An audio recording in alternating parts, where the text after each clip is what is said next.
The C major scale is actually one of the hardest scales that you can play. And in this video, I'm gonna show you exactly why and why scales in general are a lot easier than you probably thought.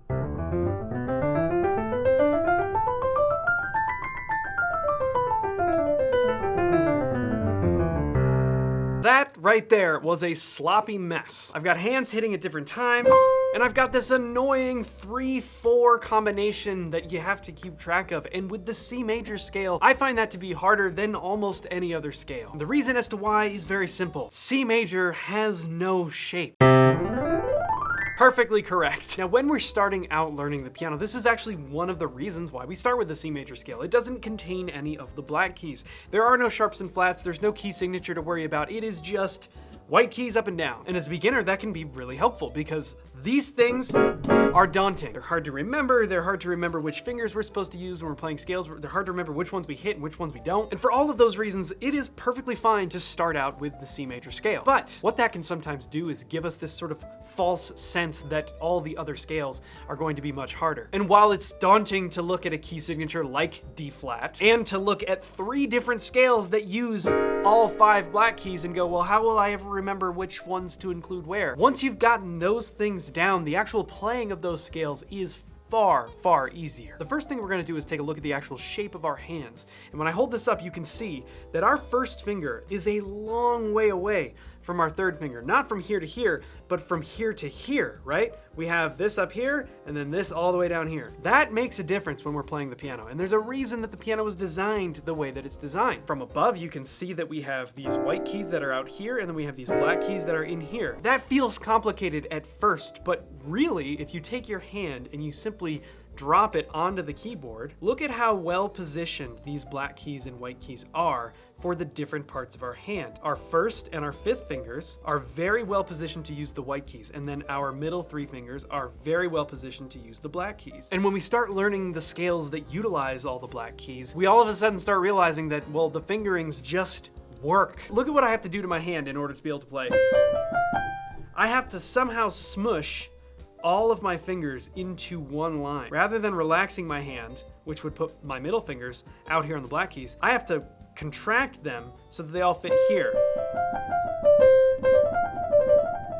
Now, we are able to work around that just fine, but it is an interesting illustration of the fact that the keys are designed to be played more so like this than they are like this. And you can just see in the different shapes, there's one, there's the other. This is much more natural. Now, where does a shape like that come into play? Very simply like this. I want you to look at this from the side and look at the difference in the contortions of the hand between C major and D flat major. This is C major.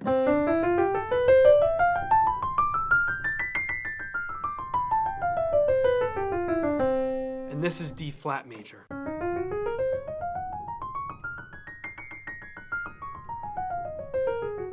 And you can see that one is very clearly a much more natural position for the hand. Let's take a look at some of the scales that are kind of in between. They don't necessarily use all of the black keys, but they use some. And even in these scales, we find that there are markers that can help us keep our place. Let's take D major, for example.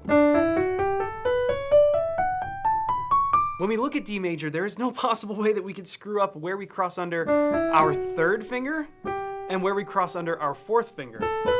Right there. Right? Let's look at that again. 1, 2, 3. Well, we're not gonna go 4 and then cross under because that wouldn't make any sense. This is a weird motion to go from 3, 4, from a black key to a white key and then to 1. That would be very, very uncomfortable. It is far more logical to utilize the fact that our third finger is up here. Look at how easy that is. Look at how easy of a movement that is. Remember how we talked about the fact that our third finger is this tall and our thumb is this tall? Our first finger is very much shorter? That's where that comes in handy. And then same thing. Now we have 4 notes to play. And then it becomes very logical to cross under again. The D major scale leaves no chance that you're gonna get confused as to where you cross under. Contrast that to the C major scale, where at any given time, I could decide, Oh, I guess I'll cross under 4 here, and then 3 there, and then 4, and then 4, and then 3. Oh wait, I just landed on the wrong finger. When you have no visual or shape physical reference points, it's honestly a lot more difficult to keep tabs on exactly where you are and what fingers you need to have prepared to cross under, and where that needs to happen. Let's take a look at a couple scales that don't start at the bottom of our hand.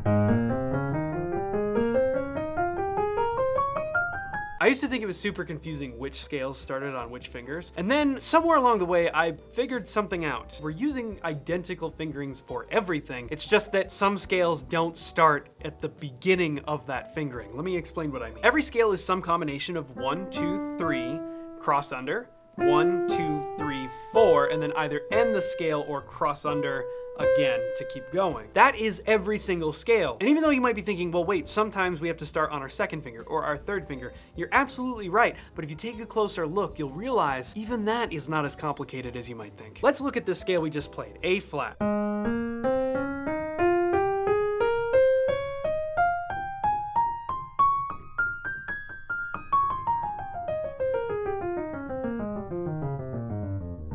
A flat starts on the third finger, and it goes 3, 4, cross under, 1, 2, 3, cross under, 1, 2, 3, 4. Well, wait a second. 1, 2, 3, 1, 2, 3, 4, 1, 2, 3, 1, 2, 3, 4. That sounds awfully familiar. It's still just 1, 2, 3, 1, 2, 3, 4. It just happens to be that the scale itself starts in the middle of that sequence. It starts on 3 and goes to 4 before crossing under. But if we break it up into those two groups of 1, 2, 3 and then 1, 2, 3, 4, we get this. There's our first group, and there's our second group. And within that, the scale exists from A flat to A flat. So we can take these top two and we can put them down here, and we wind up with our full scale. And we realize that we have to start on 3 and 4 to make the pattern line up where we want it to line up. There is only one fingering. Different scales might start from different points within that fingering, but there is only one. 1, 2, 3, 1, 2, 3, 4. And if you start on 2, then you have 2, 3, 4, 1, 2, 3, 1, 2, 3, 4, 1, 2, 3, and we're back to 1, 2, 3, 1, 2, 3, 4. It's the same everywhere. It doesn't matter where you start. Let's look at G flat. G flat starts on the second finger, and it goes like this. Where's our pattern? Well, we go 2, 3, 4. Oh, here we go. Here's the start. 1, 2, 3, 1, 2, 3, 4, 1, 2, 3, 1, 2, 3, 4, 1, 2, 3, 1, 2. Just happens to start right in the middle. How about E flat? Well, that's literally the same thing as well. It just starts on 3 and immediately crosses under to do our group of 4. 1, 2, 3, 4. 1, 2, 3, 1, 2, 3, 4, 1, 2, 3, 1, 2, 3, 4, 1, 2, 3. It's the same fingering again. But with all of these scales, we have the benefit of having the black keys to give us shape. That helps us determine where the cross unders and the crossovers need to happen. And again, when we go back to C major, it's honestly harder because we don't have those shapes to help us out, and we have to kind of contort our movements a little bit just to be able to play. I mean, look from the side again. Look how much I have to come in and out every time I'm crossing under. There's a lot of movement going on in my arm. But when I switch to D flat,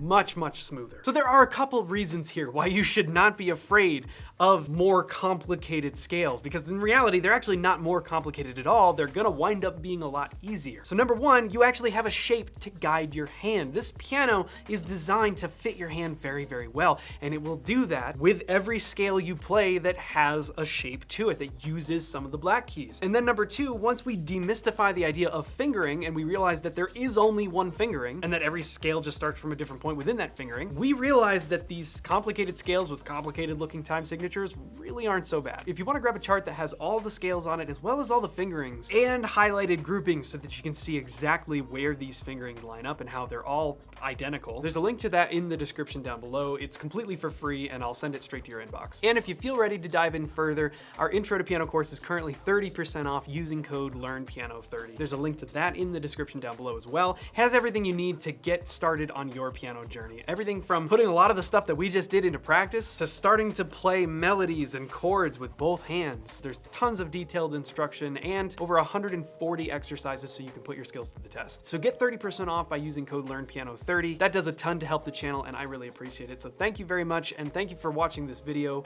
We will see you in the next one.